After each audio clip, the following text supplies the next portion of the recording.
بسم اللہ الرحمن الرحیم۔ صحیح بخاری شریف۔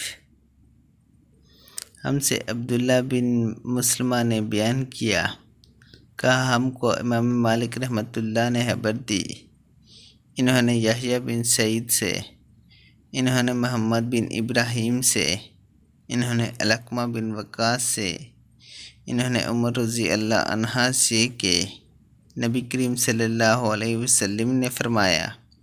عمل نیت سے صحیح ہوتے ہیں، یا نیت ہی کے مطابق ان کا بدلہ ملتا ہے، اور ہر آدمی کو وہی ملے گا جو وہ نیت کرے گا۔ پس جو کوئی اللہ اور اس کے رسول کی رضا کے لیے ہجرت کرے، اس کی ہجرت اللہ اور اس کے رسول کی طرف ہوگی،